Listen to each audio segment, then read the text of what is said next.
Bonjour à toutes et à tous, bienvenue sur Grand Littoral TV, c'est votre chaîne d'information régionale. En ce mardi 24 septembre, voici d'abord vos prévisions météo. Avec une journée de retard, voici l'automne. Un temps décidément automnal aujourd'hui avec de la grisaille, des pluies, du vent, des températures en baisse, bref une journée agitée. Attention à de fortes aversions par moments agitées, le vent soufflera jusqu'à 60-70 km par heure. Cet après-midi, prévoyez 18 degrés à Saint-Omer et à Dunkerque, 17 à Boulogne. Et tout au long de la semaine, on aura d'ailleurs ce temps perturbé, nuageux et pluvieux.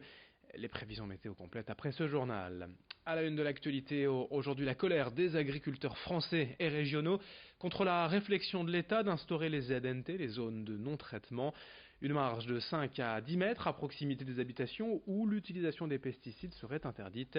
Hier soir, dans le Pas-de-Calais et dans une vingtaine d'autres départements, des agriculteurs ont ainsi allumé des feux de colère pour protester contre cette mesure, je cite, inacceptable.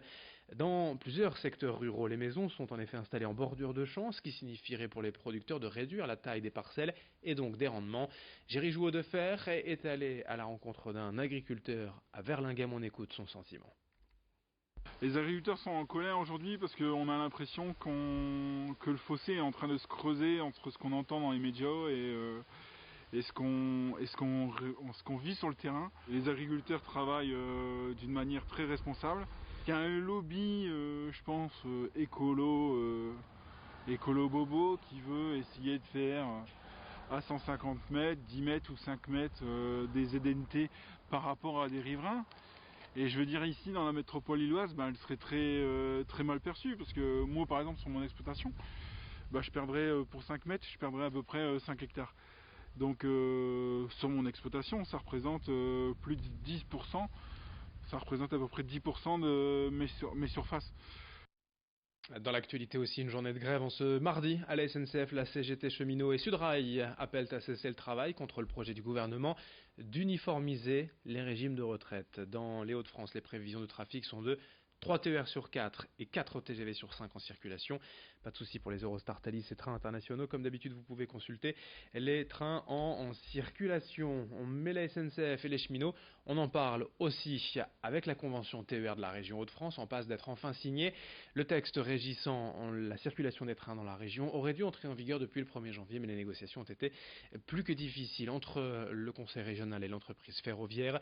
Et pour cause, cette convention 2019-2024 prévoit notamment l'ouverture à la concurrence de certaines lignes régionales, et ça les syndicats de cheminots n'en veulent pas, en justifiant des surcoûts, une baisse de régularité des horaires et de qualité des services. Ils craignent aussi évidemment une dégradation de leurs conditions de travail. Explication avec un responsable CGT cheminot de la région au micro de Rémi Desremeaux. La CGT a toujours alerté les usagers, leurs associations, les élus politiques, le conseil régional en particulier, sur ces choix politiques d'utilisation de l'argent public et la décision dogmatique de l'exécutif d'ouvrir la concurrence, ce qui paraît contradictoire avec les dernières annonces du président Pépi qui dit que tous les chiffres sont au vert et que la fréquentation des TER en particulier augmente.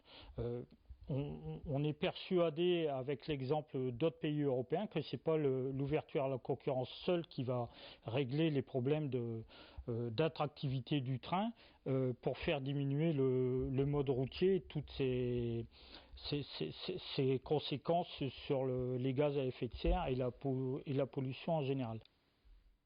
Et toutes les infos également à retrouver sur notre site web Grand Littoral TV et notre page Facebook concernant les prévisions de trafic aujourd'hui. Dans le reste de cette édition, reportage au sein du CFPMT à Boulogne-sur-Mer, le centre de formation des produits de la mer et de la terre, à l'occasion d'une visite du sous-préfet il y a quelques jours. Ici, près de 14 000 personnes sont formées chaque année dans 4 domaines, principalement les produits de la mer, la boucherie, la fromagerie et la pâtisserie, ce qui donne plus de 70 000 heures de formation au total. Le centre compte aujourd'hui de multiples clients et ces formations permettent de trouver un emploi dans l'industrie locale. Mais étonnamment, on y trouve peu de jeunes de moins de 25 ans. Explication au micro de Corentin Escaillé. Les contraintes sont beaucoup moins difficiles qu'avant. Aujourd'hui, on parle d'ergonomie au poste de travail. Il y a beaucoup de progrès qui ont été faits pour rendre le travail plus facile. Et surtout, il y a une multitude de tâches qui est proposée aujourd'hui aux salariés. Les salariés ne sont pas cantonnés à une seule tâche. Ils s'inscrivent dans un schéma de polyvalence qui correspond à la demande de l'entreprise. Et c'est ça qui est intéressant, c'est qu'ils peuvent basculer d'un poste à l'autre. Voilà, il y a une diversité d'actions qui, je crois, de ce point de vue, est intéressante et permet aussi aux salariés de gravir les échelons dans l'entreprise. Dans l'actualité économique également, à Saint-Omer, des dizaines d'entrepreneurs locaux étaient réunis hier lors d'une formation dispensée par le moteur de recherche Google afin de parfaire le référencement de leurs entreprises. Au programme du jour des cours pour réussir à apparaître en premier sur la liste des résultats du célèbre moteur de recherche. Et c'est finalement un peu plus simple qu'il n'y paraît. Il suffit de connaître quelques bonnes techniques. Pour les entreprises, commerces de centre-ville ou même en milieu rural, être présent sur le web ne suffit plus. Il faut être visible pour augmenter son nombre de clients. Explication recueillie par Corentin Escaillé. Aujourd'hui, on voit une chose, effectivement, les centres-villes sont impactés par le commerce électronique, par le développement du commerce électronique, mais pas seulement, aussi par la manière dont les différents centres et bourgs urbains sont organisés, avec des centres commerciaux en périphérie et autres. Et donc l'enjeu aujourd'hui du numérique, c'est d'essayer de rapatrier toutes ces personnes, vous, nous, directement dans le cœur de centre-ville.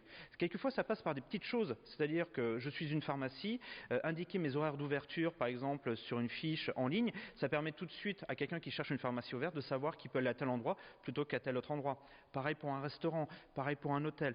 C'est plein de petites choses qui vont permettre dans un premier temps aux commerçants locaux, à ceux qui sont dans les cœurs de centre-ville, finalement d'attirer une nouvelle clientèle, de les faire revenir dans le centre-ville et à partir de là, d'en faire des clients fidèles.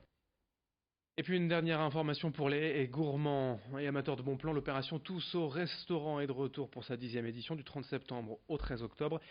Et les réservations ouvrent ce mardi matin à 10h. Au programme, 1800 restaurateurs prêts à vous offrir un menu gratuit pour un menu acheté. En somme, vous bénéficiez d'une réduction de 50% sur l'addition. Et parmi ces 1800 établissements, on trouve 110 étoilés au guide Michelin, mais aussi des bistrots contemporains, de jeunes chefs talentueux et d'autres cuisines de terroir. L'occasion de découvrir de nouvelles tables, de s'offrir un restaurant gastronomique à moindre coût. Les réservations ce matin, 10h sur tousaurestaurant.com. Merci de votre fidélité sur Grand Littoral TV. Dans un instant à suivre vos prévisions météo, d'autres informations en images et on se retrouve dans moins de 8 minutes dès le prochain quart d'heure pour un nouveau journal régional. Très bonne journée à toutes et à tous.